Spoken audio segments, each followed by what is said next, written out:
Barely 24 hours after the National Association of Resident Doctors declared a nationwide strike, the Nigerian Labour Congress (NLC) has given a one-week ultimatum to the federal government to reverse the recent increases in the pump price of petrol, school fees in federal schools, and the release of 8-month withheld salaries of university lecturers, or risk a national protest and industrial action.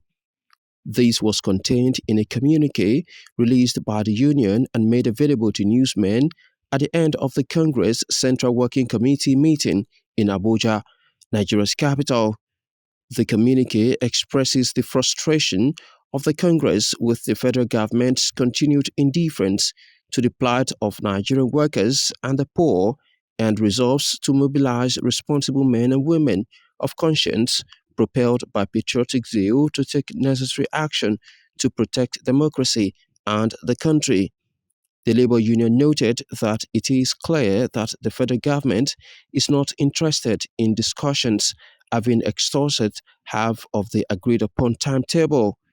The communique also calls for an immediate inauguration of the Presidential Steering Committee, as agreed in the earlier consequential dialogues that the leadership of the organized labor had with the federal government in May.